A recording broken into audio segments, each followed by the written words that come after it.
Hello बच्चों, कैसे हैं आप लोग। आज मैंने अभी अपना एक लास्ट वीडियो डाला था जिसमें मैंने कोलिजन का पार्ट 1 कंप्लीट किया था। एक्चुअली कोलिजन क्या होता है और साथ साथ मैंने हेड ऑन यानी कि वन डायमेंशनल कोलिजन पूरा कर लिया था। इसी की सीरीज में आगे मैं बढ़ता हूँ ऑब्लिक कोलिजन के बारे में। तो चलिए देखते हैं ऑब्लिक कोलिजन यानी कि टू डायमेंशनल कोलिजन क्या होता है। मैंने पहले हेड ऑन कोलिजन यानी वन डायमेंशनल कोलिजन कंप्लीट करा दिया है। तो चलिए देखते हैं ऑब्लिक कोलिजन क्या होता है। जैसा कि मैं वहां आपको बता चुका था, ऑब्लिक कोलिजन क्या है। जब कभी स्टार्टिंग में मैं एक एग्जांपल साथ बताता हूं आपको। स्टार्टिंग में कोई भी दो बॉडी हो, मास m1, velocity and mass m2। दो बॉडी है m1 m2 मास की, इसकी वेलोसिटी v1 है और सपोज ये इसकी वेलोसिटी कुछ ऐसे v2। तो अगर मैं देखूं इनका रिलेटिव वेलोसिटी वेक्टर निकालूं तो इनके सेंटर ऑफ मास जो आपको दिखाई दे रहे हैं उनकी ज्वाइनिंग लाइन पर नहीं होगा। तो before the collision, if before the collision velocity vector, relative velocity vector is not along the line joining their center of masses। तो बिफोर द कोलिजन ये ऐसे चल रहा है, ठीक है। इनका सेंटर ऑफ मास को ज्वाइन करने वाली ये लाइन है और ये इसका वेलोसिटी किसी एंगल थीटा पर है। आफ्टर द कोलिजन ये बॉडी एक प्लेन पे मूव करती दिखेगी, कुछ ऐसे कुछ ऐसे, v1 dash and v2 dash. तो आफ्टर कोलिजन जब ये प्लेन में मूव करेंगे तो ऐसे कोलिजन हो कहते हैं two dimensional collision, 2D collision कहा जाता है, ठीक है। क्यों ऐसा करेंगे? क्योंकि अगर मैं इनका बिफोर, ये आफ्टर है, अगर मैं इनके बिफोर की बात करूं तो बिफोर का डायग्राम देख लेता हूं। बिफोर में क्या होगा, दिस वन। अगर मैं एक को रेस्ट पे मान लूं, दिस वन, इसको रेस्ट पे मान लें, जीरो वेलोसिटी, रेस्ट पे मान लें मैंने m2 को। तो इस बॉडी पहली वाली m1 वाली, ये m2 है, ये m1 है। m1 वाले की रिलेटिव वेलोसिटी से मूव करेगी तो v1 माइनस v2 वेक्टर। तो v1 ये है, माइनस v2 वेक्टर इसका पीछे जाएगा तो रिजल्टेंट इसका कहीं इधर आ जाएगा। तो रिजल्टेंट इनके सेंटर ऑफ मास को ज्वाइन करने वाली लाइन ये होगी और इनका जो रिलेटिव वेलोसिटी वेक्टर है वो किसी और लाइन पे आ जाएगा। ये इनका v रिलेटिव होगा बिफोर कोलिजन। ये इनका v रिलेटिव आ रहा है। अब v relative is not along the line joining centre of masses before the collision. Before the collision इनका जो v रिलेटिव आया, इन दोनों v1 v2 का रिलेटिव वेलोसिटी वेक्टर इनके सेंटर ऑफ मास को ज्वाइन करने वाली लाइन पर नहीं है, इसलिए after the collision they will move in a plane. अगर ये एक लाइन पर होता v रिलेटिव तो ये हेड ऑन कोलिजन होता। Before the collision, after the collision दोनों एक ही लाइन पर चल रही होती। तो ये एक इंपॉर्टेंट कंडीशन है फॉर द ऑब्लिक कोलिजन। तो चलिए आगे बढ़ते हैं, इसके कैलकुलेशन को चेक करते हैं। तो सपोज इसमें मैं एक एग्जांपल ले लेता हूं, कैसे करते हैं ध्यान से देखिएगा।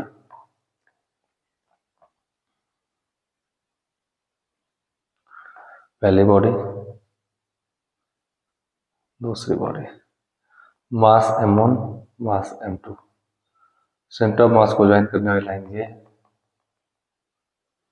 एक के पास वेलोसिटी v1 थी जो जस्ट बिफोर कोलिजन θ1 एंगल पर थी, दूसरे के पास v2 वेलोसिटी थी θ2 एंगल पे। v1 m1 मास की v1, m2 मास की v2 दोनों हॉरिजॉन्टल है, सेंटर ऑफ मास को ज्वाइन करने वाली लाइन पे θ1 एंगल पे। तो इस डायग्राम को हम ऐसे ब्रेक कर सकते हैं, जरा ध्यान से देखिएगा। बिफोर द कोलिजन का दोनों डायग्राम है, कुछ हम ऐसे इनको ब्रेक कर सकते हैं।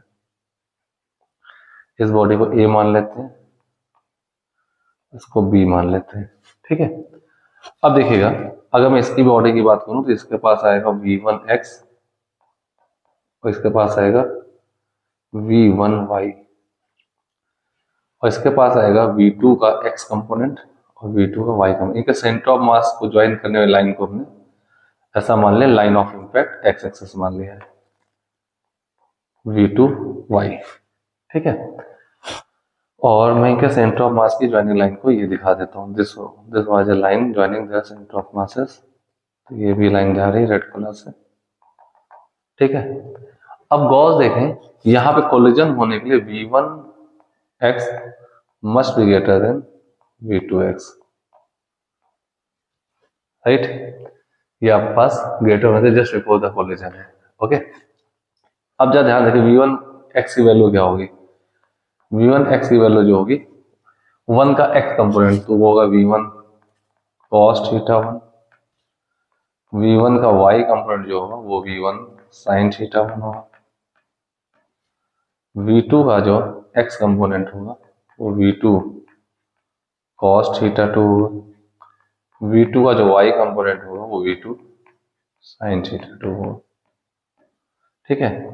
अब ये भी बिफोर कोलिजन का केस, उसको मैंने कंपोनेंट तोड़ कर दिया, बिफोर ये भी बिफोर कंपोनेंट फॉर्म नहीं चलेगी। आफ्टर क्या होगा, आफ्टर द कोलिजन क्या होगा, इस प्रॉब्लम को हम दो पार्ट में सॉल्व करेंगे, क्योंकि अब होगा ये ड्यूरिंग द कोलिजन ये दोनों एक दूसरे पर इस लाइन पर ही एक नॉर्मल रिएक्शन लगाएंगे। जब इनका कांटेक्ट हो चुका है यहाँ पर, तो ये v1x मोर है तो इसको धक्का देगी, पुश करेगी, v2x इसको पीछे पुश करेगी, दोनों आपस में ऐसे एक नॉर्मल रिएक्शन अप्लाई करेंगे।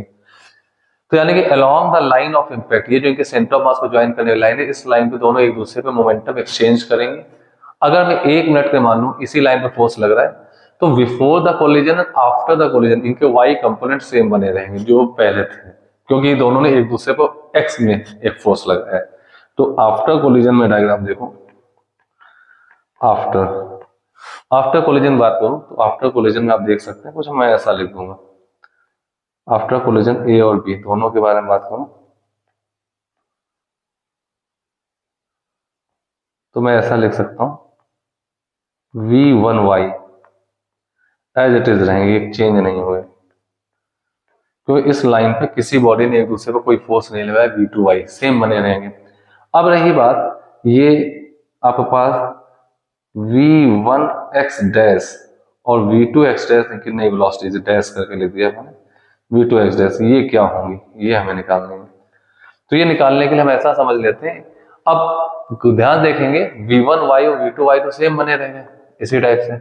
अब v1x डैश और v2x डैश क्या है, ये वेलोसिटी कैसे निकलेंगे, तो इसको मैं हेड ऑन के कॉन्सेप्ट कर सकता हूं। तो ध्यान देखिएगा, अगर मैं डायग्राम बनाऊं यहां पर,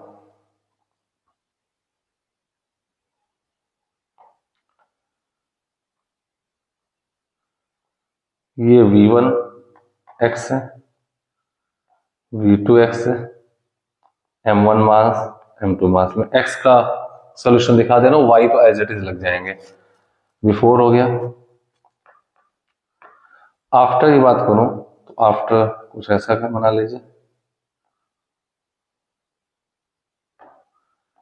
इसका हो जाएगा v1x डैश और इसकी वेलोसिटी हो जाएगी v2x डैश, ये वेलोसिटी होगी। अब ये वेलोसिटी कैसे निकलेंगी, इनको बिल्कुल हम हेड ऑन के कॉन्सेप्ट से कर सकते हैं, हेड ऑन के कॉन्सेप्ट से। तो हम पहला यहां लगा सकते हैं law of conservation of linear momentum.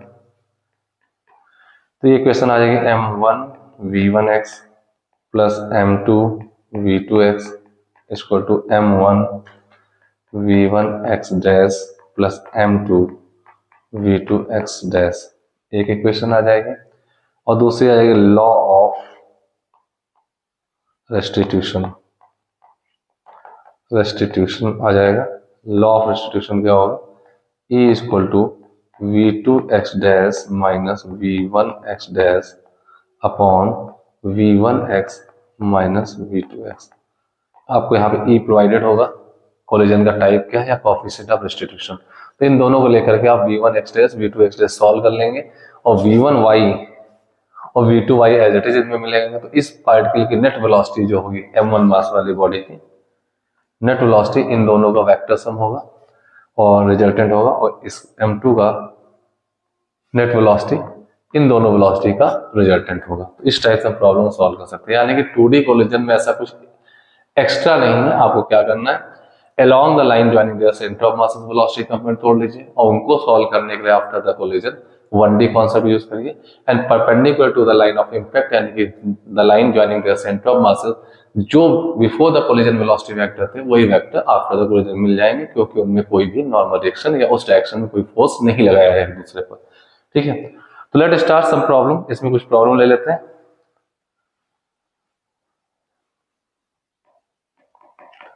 कुछ प्रॉब्लम है जिसमें 1D कॉन्सेप्ट भी आएंगे, यानी कि हेड ऑन कोलिजन के भी आएंगे और ऑब्लिक के भी आएंगे। तो जैसे इसमें मैं कुछ अच्छी सी प्रॉब्लम ले रहा हूँ। प्रॉब्लम नंबर 1,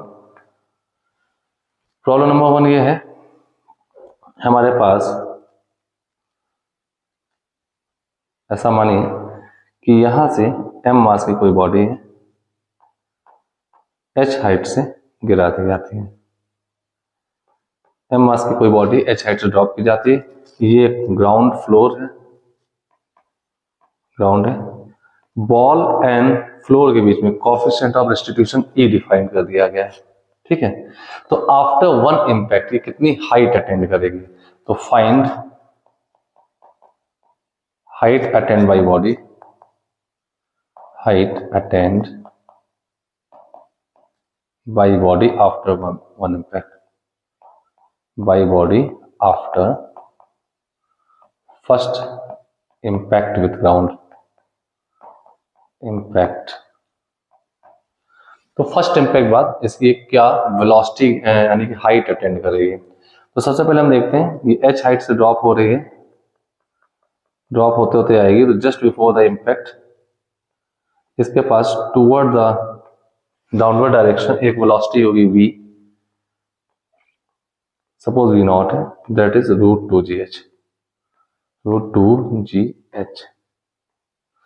अब क्योंकि ये रिजिड फ्लोर से टकराई है, कोएफिशिएंट ऑफ रेस्ट्रिक्शन E है, तो जस्ट आफ्टर फर्स्ट इंपैक्ट इसको एक वेलोसिटी ऊपर की ओर मिल जाएगी and that is E times of v naught, where v naught is this. v से टकराई तो EV से वापस होगी, ये मैंने आपको 1D कोलिजन में बता दिया है, ठीक है। अब इस वेलोसिटी जाते जाते कितनी हाइट अटेंड करेगी, तो मुझे E की वैल्यू नहीं पता, बट E दिया है तो कंफर्म है कि 1 से कुछ कम ही होगा। तो मैं मान लो कुछ लोअर हाइट अटेंड की इसने, ये फर्स्ट केस में जो हाइट अटेंड की वो h डैश है। h डैश कितना होगा, आपको पता है कोई बॉडी अंडर द ग्रेविटी किसी भी वेलोसिटी जाती है तो हाइट अटेंड होता है, ये आपने 1D में मोशन अंडर ग्रेविटी में कॉन्सेप्ट पढ़ा होगा। h डैश की वैल्यू जो आएगी वो u²/2g फॉर्मूले से E² v0²/2g ये आपके पास आ जाएगी। तो ये EV वेलोसिटी से रिबाउंड हुई है, तो U की जगह EV यूज कर दिया जाएगा। अब यहाँ पे V0 की वैल्यू लगा सकते हैं, तो कितना आ जाएगा हमारे पास E² v0², वो v0² लिखा, v0 हमारे पास 2gh, √2gh है, तो 2gh आ जाएगा upon 2g, 2g cancel and this becomes E²h। किसी एक रिबाउंड बाद ये E²h हाइट अटेंड कर ले, तो हमारे पास ये आंसर आ गया h डैश, जो हमने क्वेश्चन पूछा था E²h हाइट अटेंड कर लिया है, राइट। अब यहां आके फिर ये रेस्ट पे आ गई, अब ये फिर से फॉल होगी और फिर से रिबाउंड होगी, तो हर एक बार इसमें जो हाइट जो गेन किया है उसमें E² ऑफ प्रीवियस हाइट लगता जाएगा, तो ये ऐसे फिर रिबाउंड होकर आएगी यहाँ पर, फिर रिबाउंड होकर जब ये जाएगी तो नेक्स्ट टाइम पे इसने जो हाइट अटेंड की कुछ और कम होगी, ये हाइट जो होगी ये होगी E⁴h, यानी कि पहले वाले का ये वाली थी E²h, जो मैंने ये प्रूफ कर लिया है, ठीक है। E²h है तो अगली बार इसका भी E² यानी E⁴h। नेक्स्ट टाइम क्या होगा, फिर रिबाउंड होगी, जब ये फिर जाएगी ऐसे यहाँ तक, फिर लौट कर आएगी, ये ऊपर गई, ये नीचे आई थी, फिर ऊपर गई, फिर ये नीचे है, तो ये इस बार कितना होगा E⁴ and so on. Next time जाएगी कुछ ऐसे, फिर लौटेगी, ये अप गई, ये डाउन गई, E⁴ and so on, infinite times ऐसा होता रहेगा, ठीक है। अब हम बात करते हैं फर्स्ट इंपैक्ट बाद E²h, यानी कि आफ्टर n इंपैक्ट बात करूं, आफ्टर nth इंपैक्ट, तो मैं सीधे फॉर्मूला बना सकता हूं आफ्टर nth इंपैक्ट, इसकी जो रिबाउंड स्पीड है v, वो होगी E⁴n v0, यहाँ v0 √2gh है, it means E⁴n times of √2gh। First impact है तो E हो जाएगा, अगले EV से रिबाउंड हुई है, v0 से टकराई थी, EV से रिबाउंड हुई, ये EV से टकराएगी तो उसका एक और E लग जाएगा, यहाँ पे जो वेलोसिटी हुई E² v0 होगी, फिर ये टकराएगी ई स्क्वायर वी नॉट से, तो ई क्यूब वी नॉट हो जाएगा। ऐसे वेलोसिटी चलते जाएंगे। अगर मैं वेलोसिटी दिखाऊं तो यहाँ पर पहले इम्पैक्ट में ये टकराई होगी और ये वेलोसिटी जो है ई स्क्वायर, ये velocity e square, yes e square होगा, e square into v naught हो जाएगा। ये फिर उसी टकराई और ये e square e cube into v naught हो गया, ई क्यूब वी नॉट हो गया एंड सो ऑन। ठीक है, और ये ई की पावर 4 वी नॉट होगा, ई की पावर 4 वी नॉट होगा। पहले बार ई वी से गई, फिर ई स्क्वायर वी से गई, फिर ई क्यूब वी से गई। ठीक है, एंड सो ऑन। ये ई पावर 4 वी से नॉट होगा, e power 4 v naught and so on. Right, अब बात करते हैं इसको टाइम कितना लगा होगा। ठीक है, आपको पहले हमें हाइट लिख लो, nth इम्पैक्ट बाद हाइट जो अटेंड होगी वो e power 2n times of h होगी, जहां से गिनना शुरू किया था ई पावर 2n। तो पहले बार ई पावर 2, फर्स्ट इम्पैक्ट में n नंबर ऑफ इम्पैक्ट होगा तो ई स्क्वायर h हो गया, सेकंड इम्पैक्ट में ई पावर 4h हो गया, थर्ड इम्पैक्ट में ई पावर 6h हो गया एंड सो ऑन।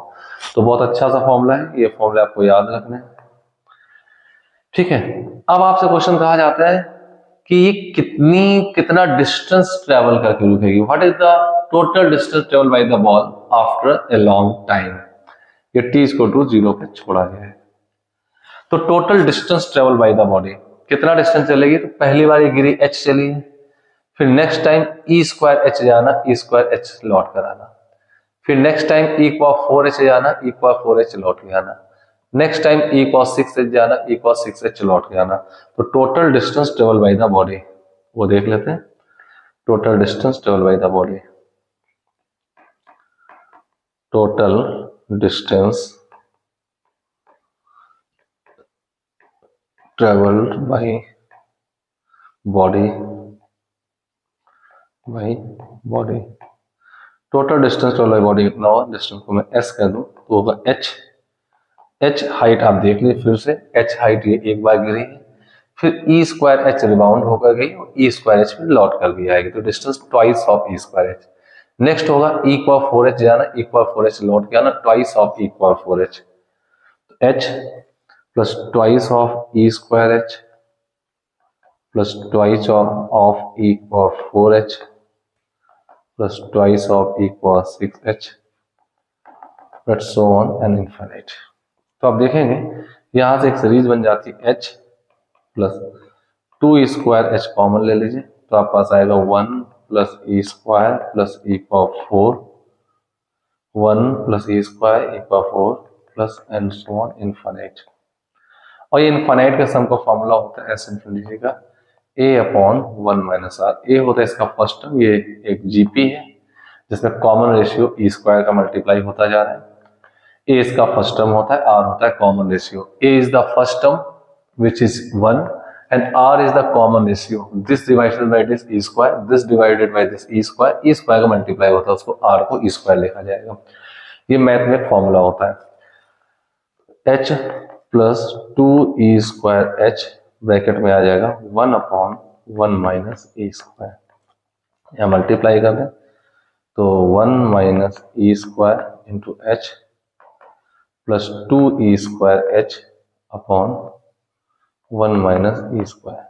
तो टोटल डिस्टेंस आ जाएगी 1, यहाँ पे देखिए ई स्क्वायर एच एक माइनस का होगा और 2 स्क्वायर एच प्लस का है, तो एच के साथ 1 plus e square upon 1 minus ई स्क्वायर। ये आपका डिस्टेंस आ जाएगा, total distance travel for a long time. ठीक है, इंपॉर्टेंट फॉर्मूला याद रखना है आपको। हाँ, कितनी देर बाद बॉल रुक जाएगी, इतना टोटल डिस्टेंस ट्रेवल करने में कितना टाइम लगेगा। ठीक है, हाँ इसी जगह मैं एक चीज बता दूं, अगर बॉल का डिस्प्लेसमेंट पूछें, डिस्प्लेसमेंट फॉर लॉन्ग टाइम, तो डिस्प्लेसमेंट जो होगा सिर्फ एच के इक्वल होगा। अब आप कहेंगे ऐसा क्यों सर, वो बता देता हूँ। क्योंकि फाइनली बॉल को यहाँ पर करते करते, ये मैंने अलग अलग दिखाया जरूर है पर ये इसी लाइन पर ऐसे हो रहा होगा, फाइनली बॉल को यहाँ पे आके जमीन पे रुक जाना है। इसने बीच में कितना जिग-जैग आई गई कोई मैटर नहीं करता, यहां से चली थी फाइनली यहाँ रुकी, तो लॉन्ग टाइम में डिस्प्लेसमेंट जो होता है एच होगा डाउनवर्ड डायरेक्शन पे। ठीक है, डिस्टेंस आपकी अलग हो जाएगी, इतनी बात समझ में आ गई। और ये सारे केसेस है for long time, long time में इस बॉल ने जो डिस्टेंस ट्रेवल की वो और जो डिस्प्लेसमेंट है वो दोनों लिखे हुए हैं। ठीक है, अब आते हैं इस सब में कितना टाइम लगेगा, लॉन्ग टाइम है कितना, कितनी देर बाद ये रुकेगी। ठीक है, तो अब देख लेते हैं टाइम कितना लगेगा। आप पता है अंडर द ग्रेविटी कोई भी height h height free fall होने में जो टाइम लगता है वो रूट ओवर 2h/g होता है। फ्री फॉल होने में, यहाँ फ्री फॉल कराया गया। अगर मैं पहले पार्ट में यहां से यहां तक का टाइम चेक करूं तो यहाँ पे पास होगा root over 2h/g।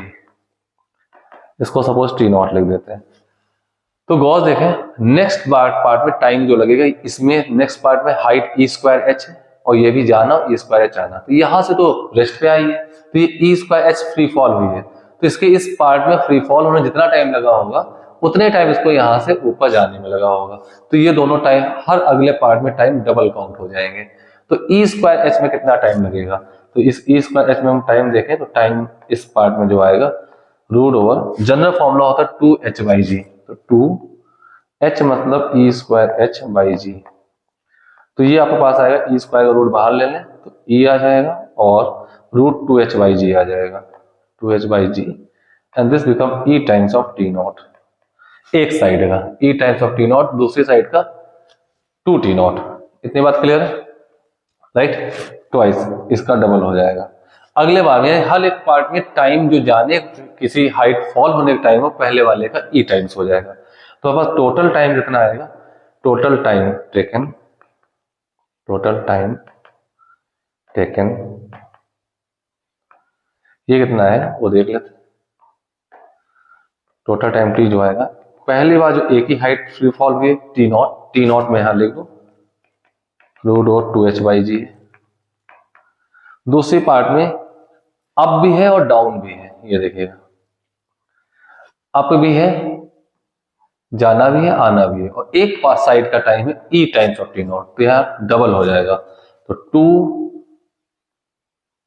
Times of e t0। अगले पार्ट में एक और लग जाएगा तो 2e² t0 plus 2e³ t0 plus and so on infinite. t0 plus 2e t0 common ले लीजिए तो 1 plus e² plus and so on infinite. आप देख रहे हैं यहाँ पे भी एक जीपी बन रही है, बट यहाँ पे कॉमन रेशियो ई का मल्टीप्लायर, ऊपर वाले में कितने मल्टीप्लाई था e² का था, देखिए इसमें ई का मल्टीप्लायर है, तो इसका भी फॉर्मूला सेम लगाएंगे तो t0 plus 2e t0 bracket में आएगा 1/a/1 माइनस r मतलब e, मल्टीप्लाई करते हैं तो 1 minus e into t0 plus 2e t0 upon 1 minus e। तो फॉर्मूला कैपिटल टी आ जाएगा t0 1 plus e upon 1 minus e, this becomes t0 value डाल दें रूट ओवर 2h/g और 1 plus e upon 1 minus e। ये t का formula आ चुका है। हाँ, अगर मैं यहीं पे डिस्टेंस का फॉर्मूला लिखूं तो डिस्टेंस फॉर्मूला आया था, कितना था हमारे पास, h 1 plus e² upon 1 minus e²। हाँ, इन दोनों फॉर्मूलों में कुछ एनालिसिस कर लेते हैं। सपोज अब बॉल यहां से ऐसे h हाइट से ड्रॉप की गई, ग्राउंड है h हाइट से ड्रॉप की गई है t = 0 पे। अगर मैं कह दूं it is case 1 perfectly inelastic collision, perfectly inelastic collision, inelastic collision है, ई की वैल्यू हो जाएगी 0, और आपको पता है परफेक्टली इलास्टिक कोलिजन में बॉल यहां से गिरेगी, यहां पे आएगी और यहां आके रुक जाएगी, एंड। तो टोटल डिस्टेंस ट्रेवल जो हुआ h हुआ, और जो टाइम लगा सिर्फ फ्री फॉल का टाइम लगा यानी t0 यानी रूट 2h/g, ये चीज वेरीफाई हो जाती है। देखिए t कितना आएगा, e को 0 रख दीजिए, इन फॉर्मुलों में e को 0 रखेंगे तो ये 1/1 टाइम 2h/g आ जाएगा रूट ओवर 2h/g। ओके, और s कितना आएगा, e को 0 रख दीजिए, h आ जाएगा, ये बॉडी वहीं टकरा कर रुक जाएगी। इसका केस 2, अगर ये इलास्टिक कोलिजन होता, इलास्टिक कोलिजन, अगर इलास्टिक कोलिजन होता तो e की वैल्यू होती 1, इलास्टिक कोलिजन होता तो ये बार बार टकराती है, उसी हाइट तक पहुंचती, फिर टकराती, फिर उसी हाइट तक, इनफाइनाइट तक चलती रहती है। इसका डिस्टेंस ट्रेवल भी इनफाइनाइट होता और टाइम भी इनफाइनाइट लगता। तो आप देख पा रहे हैं इन दोनों फॉर्मुलों में अगर हम देखें टाइम और एस के फॉर्मुलों में ई को 1 रख दिया जाए तो टाइम भी इनफाइनाइट हो जाएगा, 1 - 1 0, इनफाइनाइट टाइम और डिस्टेंस ट्रेवल भी इनफाइनाइट। तो टी यानी कि कभी नहीं रुकेगी, और दूसरा एस डिस्टेंस ट्रेवल भी इसका इनफाइनाइट होगा, डिस्टेंस ट्रेवल भी इनफाइनाइट हो जाएगा एस। तो ये बहुत इंपॉर्टेंट प्रॉब्लम थी ये, और 1D की प्रॉब्लम थी। चलिए चलते हैं नेक्स्ट प्रॉब्लम पे। तो एक अच्छी प्रॉब्लम में से काउंट होती है, ये सबको पता होनी चाहिए। Now the next is example 2। Example 2 ध्यान से देखिएगा, बहुत अच्छा प्रॉब्लम है। इसमें थोड़ा 2D का केस ले लेता हूं।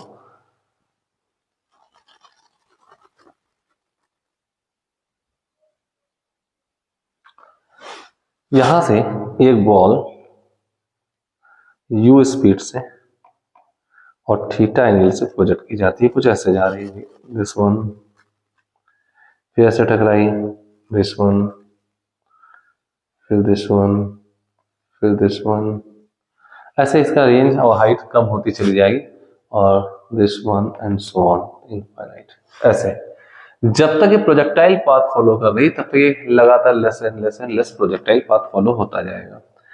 पहले इंपैक्ट में इसकी रेंज को r0 कह देता हूं, हाइट अटेंड को h0 कह देता हूं, टाइम टेकन को t0 कह देता हूं। ठीक है, दूसरे में ये r1 हो जाएगा, एक इंपैक्ट बाद r1, 2 इंपैक्ट बाद r2 एंड सो ऑन। ठीक है, या इसी को मैं नॉट ना कहूं, 1 2 ही कह देता हूं। पहले में r1 है, t1 h1 r1, r2 r3 h2 h3 and so on t2 t3। मैं तब तक की बात कर रहा हूं जब तक का इसका इंपैक्ट होता है। इसके बाद फाइनली ये इंपैक्ट खत्म हो जाएगा, ये ग्राउंड पे स्लिप करते हुए चली जाएगी, ठीक है, या रोल करते हुए चली जाएगी। तो इंपैक्ट होने तक अगर मैं बात करूं तो मुझे इनके रेशियो चाहिए। मुझे यहाँ पर coefficient of distribution between the ball and the ground e दे दिया गया है। We wish to know t1 ratio t2 ratio t3 and so on. दूसरा h1 ratio h2 ratio h3 and so on. Third r1 ratio r2 ratio r3 and so on. Fourth, total time after which the jumping of the ball stop, jump नहीं करेगी, ये slip करते हुए चली जाएगी। तो total time निकालना जो कि t1 plus t2 plus t3 का इनफाइनाइट तक का सम होगा। फिफ्थ है, इस दौरान कितना दूर जाकर इसने जंप करना बंद कर दिया, तो टोटल डिस्टेंस होगी r1 plus r2 plus r3 and so on infinite तक, इनका सम होगा। हमें ये 5 क्वेश्चन सॉल्व करने हैं। देखने में क्वेश्चन बहुत टफ लग रहा होगा, बट टफ ऐसा कुछ है नहीं, बहुत आसान चीज है। Let start. पहले मैं आपको कंफर्म कर दूं, कुछ फॉर्मूले होते हैं, उन फॉर्मूलों को आपको पता होना चाहिए। टाइम पीरियड का फॉर्मूला अगर मैं बात करूं, तीनों फॉर्मूले में कौन से लेने जा रहा हूं। टाइम पीरियड फॉर्मूला होता है 2u(y/g). किसी पर्टिकुलर प्रोजेक्टाइल के उस समय उसका जो y कंपोनेंट ऑफ वेलोसिटी वो टाइम पीरियड होता है। हाइट होता है u(y²/2g). इन दोनों में x कंपोनेंट ऑफ वेलोसिटी का प्रोजेक्टाइल के कोई यूज नहीं होता। रेंज होता है 2u(x)(y/g). इन फॉर्मूलों का यूज करके मैं इस प्रॉब्लम को बहुत आसान करूंगा। चलिए देखते हैं। जब इसको यहां से थ्रो किया गया तो इस समय इसके पास एक वेलोसिटी थी u, इसका एक कंपोनेंट था u cos थीटा और ये था u sin थीटा। इसको मैं ui कह देता हूं और इसको मैं ux कह देता हूं। ये ux था, ये ui था। आपको पता जब प्रोजेक्टाइल यहां टकराएगा आकर के रेड कलर से, तो इसके पास ux वही बना रहेगा और ui इसका डाउनवर्ड होगा, ये इसका ui डाउनवर्ड होगा। इसी प्रोजेक्टाइल बात का अभी एक टक्कर हुई है। अब टक्कर के बाद जब ये उठेगा, अगेन लिफ्ट करेगा, तो गॉस देखें फ्लोर और वॉल के बीच में ये कंपोनेंट ही बदलेगा, क्योंकि इस पे नॉर्मल एक्शन इस लाइन पे ऐसे लगाया जाएगा ग्राउंड से, तो यही कंपोनेंट रिबाउंड होके मिल जाएगा। यूएक्स में अभी भी कोई चेंज नहीं आएगा, फ्रिक्शन नहीं है, ठीक है। तो आफ्टर द फर्स्ट इंपैक्ट जब रिबाउंड की हम बात करें, उसके पास यूएक्स तो सेम यही बना रहेगा, और यूआई इसका क्या हो जाएगा, e times of UI, e times of UI. Next again जब ये यहां टकराएगा तो इसके पास यूएक्स ये होगा और UI e times of UI होगा जस्ट बिफोर इंपैक्ट। अब इंपैक्ट के बाद इसकी वेलोसिटी क्या आएगी वो मैं दूसरे कलर से लिखता हूं, देखिए इंपैक्ट बाद इसकी वेलोसिटी कुछ और आ जाएगी, ये देखिए इसकी वेलोसिटी ये यूएक्स बनी रहेगी और ये इसको इसका भी ई टाइम्स मिल जाएगा, यानी कि ई स्क्वायर टाइम्स ऑफ यूआई मिल जाएगा। तो आप हर एक केस में देखेंगे, इस वाले में अगर इंपैक्ट के बाद की बात हो तो यूएक्स सेम सबने बना रहेगा और यूआई आपके पास ई की पावर 3 यूआई मिल जाएगी। फर्स्ट इंपैक्ट फेंकते समय यूआई था, फर्स्ट इंपैक्ट बाद ई यूआई, सेकेंड इंपैक्ट बाद E square UI, third impact बाद ई पावर 3 यूआई। एक्स में कोई चेंज नहीं आ रहा है, हर जगह एक्स सेम बने हैं। तो बहुत सिंपल सी बात है, टाइम पीरियड अगर आप देख पा रहे हैं, flight time of particular projectile, तो यूआई डिपेंडेंट है, तो आप गॉस देखेंगे यूआई का रेशियो जो है वही आपका टाइम पीरियड का रेशियो होगा। तो पहले वाले क्वेश्चन का आंसर आपके पास आ जाता है 1 ratio E square ratio E cube and so on, 1 ratio E square e cube. दूसरे वाले का आंसर आपके पास क्या होगा, ये यूआई स्क्वायर डिपेंडेंट है, यूआई स्क्वायर, तो 1 रेशियो ई स्क्वायर रेशियो ई पावर 4 आ जाएगा, 1 ratio E square ratio E power 4 ratio E power 6 and so on. Range की बात करें तो रेंज का रेशियो जो है वो यूआई पे सिंगल डिपेंड कर रही है, यूएक्स इंडिपेंडेंट सबके लिए कांस्टेंट है, जी कांस्टेंट है, तो रेंज का रेशियो भी क्या आ जाएगा 1 ratio E square and so on. ये आपका 3 आंसर आ चुके हैं। अब हमें टाइम और रेंज का सम चाहिए इनफाइनाइट तक का, तो मुझे इसका और इसका सम चाहिए। तो चलिए टोटल टाइम चेक कर ले, तो पहले पार्ट में कितना लगा होगा जिसको मैं T1 कहता हूं, तो नेट टी जो आएगा ये कितना हो जाएगा, पहले पार्ट को अगर मैं T0 कह दूं, टाइम को इस टाइम को T0 कह दूं, तो ये इसका ई T0 हो जाएगा, फिर ई स्क्वायर T0 हो जाएगा एंड सो ऑन, ठीक है। तो T0 plus E T0 plus e square T0 plus and so on infinite तक। यहां पे शुरुआत से जीपी दिख रही है, तो इसका आंसर होगा first function A upon 1 minus R, A upon 1 minus R, ये आपके पास टी आ जाएगा। और T0 पहले केस का अगर यू और थीटा से फ्लो किया गया, यू एंड थीटा से, तो टाइम पीरियड होता है 2u साइन थीटा बाई जी, तो आपके पास हो जाएगा 2u sine theta by g into 1 minus e, ये आपके पास आंसर आ जाएगा पहले केस का। इतने टाइम बाद ये जंप करना, रिबाउंड करना बंद कर देगी, स्लिप करते हुए ग्राउंड में स्ट्रेट लाइन चली जाएगी। ये दिस योर फोर्थ आंसर। अब कितना डिस्टेंस ट्रेवल करेगी, फिफ्थ आंसर, तो फोर्थ पार्ट ये था। फिफ्थ पार्ट की हम बात करें तो फिफ्थ पार्ट में आपके पास एस जो आएगा, पहले पार्ट में जो रेंज के को मैं रेशियो निकाल चुका हूँ, 1 रेशियो ई नॉट है, तो पहले पार्ट में इसको मैं आर नॉट कह दूं, इसको मैं आर नॉट कह दूं, तो ये आर नॉट होगा, ये e times of r naught होगा, ये e square times of r naught होगा एंड सो ऑन। तो r naught plus e square r naught plus e cube r naught infinite तक, तो ये आपके पास हो जाएगा सेम टाइप से r naught upon 1 minus A, r naught का होगा u square sine 2 theta by g and 1 minus A also. इतना दूर बाद जा करके ये रिबाउंड करना बंद कर देगी, that become your answer fifth. बहुत सी और भी अच्छी प्रॉब्लम्स हैं जिनके लिए मैं फिर मौका निकाल करके आपको रिजल्ट दूंगा। खैर ये मैंने आज जो आपको कॉन्सेप्ट बताए हैं ऑब्लिक प्रोजेक्टाइल के, और ये पहला केस था आपका 1D हेड ऑन और ऑब्लिक दोनों ही मैंने यहाँ पे दिखाया आपको। इसमें एक और बहुत इंपॉर्टेंट बात है ऑब्लिक प्रोजेक्टाइल में, ऑब्लिक कोलिजन में, जरा ध्यान से देखिएगा, मैंने ऑब्लिक कोलिजन के केस तो बताए आपको, ये इसमें कुछ केस मुझे बताने थे जिनमें से बहुत इंपॉर्टेंट केस है, वो जरा ध्यान से देखिएगा और बहुत पूछा भी जाता है वो,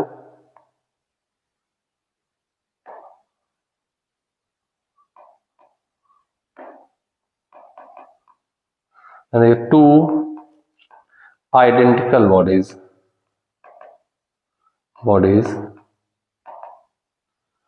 collide elastically during two-dimensional collision if one of them was at rest. बहुत इंपॉर्टेंट केस है। अगर दो बॉडी 2D कोलिजन करती हैं, उनके बीच के टाइप ऑफ कोलिजन जो है वो 2D कोलिजन कर रहे हैं, इलास्टिक कोलिजन हो रहा है, और उनमें से एक रेस्ट पर थी, तो क्या होगा? जरा ध्यान देखिएगा। ये बॉडी किसी ऐसे V स्पीड से जा रही थी, इनके सेंटर ऑफ मास को ज्वाइन करने वाली लाइन थी, और ये बॉडी रेस्ट पे रखी थी, जीरो वेलोसिटी। M मास की बॉडी ये भी, M मास की बॉडी ये भी, A body and B body. Clear? अब ये आपस में कोलिजन करती हैं। तो गौर से देखें, अगर मैं यहाँ पे इस बॉडी की वेलोसिटी को तोड़ दूं, ये लाइन ऑफ इम्पैक्ट है इनकी, इसी लाइन ऑफ इम्पैक्ट में आगे भी कैरी करूंगा। ये बिफोर द कोलिजन है। देखिए, इसके पास एक वेलोसिटी हुई Vx, इसको x एक्सिस मान लिया, और लाइन ऑफ इम्पैक्ट परपेंडिकुलर इसके पास एक वेलोसिटी Vy मान ली। तो मैं इस वेलोसिटी को भूल जाता हूँ। Vx है, Vy है, इसके पास along the line of impact zero है, इसके पास भी जीरो है। तो गौर देखिए, मैंने आपको भी बताया था कि लाइन ऑफ इम्पैक्ट के अलॉन्ग के वेलोसिटीज एक्सचेंज होंगे। एक्सचेंज मींस एक दूसरे में कुछ चेंजेस करेंगे, कोई नॉर्मल एक्शन लगा रहे हैं, पर perpendicular to the line joining से सेंटर ऑफ मास वेलोसिटी नहीं बदलती। तो आफ्टर द कोलिजन अगर मैं देखूं तो इनकी वेलोसिटीज y वाली क्या होंगी? y वाली ये वेलोसिटी के पास एट इट इज Vy रहेगी, और इस बॉडी B के पास ये B के पास एज इट इज जीरो रहेगी। हाँ, क्योंकि ये दोनों आइडेंटिकल बॉडी हैं, इलास्टिक कोलिजन होना है। आइडेंटिकल बॉडी इलास्टिक, जब हेड ऑन इलास्टिक कोलिजन हो रहा होता है इस टाइप से, तो उसमें वो एक दूसरे को वेलोसिटी एक्सचेंज कर लेते हैं। ये जीरो इसके पास आ जाएगा, ये Vx इसके पास आ जाएगा। अगर आपको ये नहीं पता तो आप मेरा पहला वाला वीडियो देख सकते हैं जो मैंने 1D कोलिजन में बताया है। तो ये वेलोसिटी इसके पास जीरो हो जाएगी और इसके पास Vx हो जाएगी। अब आफ्टर द कोलिजन नेट इनके ये वेलोसिटीज हैं। तो गौर से देखें, इसके पास x में कोई नहीं बचा, ये प्योर y में चली जाएगी, और इसके पास y में कुछ नहीं बचा, ये प्योर x में जाएगी। तो आफ्टर द कोलिजन ऐसा लगेगा कि एक बॉडी y में जा रही है, दूसरी बॉडी सिर्फ x में जा रही है, यानी कि they will move perpendicular to each other. तो अगर ऐसी जो मैंने ऊपर कंडीशन लिखी है, this one, two identical bodies collide elastically during 2D collision if one of them was initially at rest, then after a collision they will move perpendicular to each other। तो मैं यहाँ लिख देता हूँ इसके बाद का statement, then after collision they will move perpendicular to each other. तो वो एक दूसरे के परपेंडिकुलर मूव करेंगे। तो बहुत अच्छा इंपॉर्टेंट कुछ टॉपिक था ये, और आई होप सो कि आपने कुछ सीखा होगा। कमेंट करके जरूर बताएं कि आपने क्या सीखा है, और एक बार अपने दोस्तों के साथ, अपने साथियों के साथ इस बात को शेयर जरूर करें। अगर आप प्योर पढ़ाई करना चाहते हैं तो आप हमारे चैनल पे स्टे कर सकते हैं। Okay, thank you, keep on watching and stay tuned.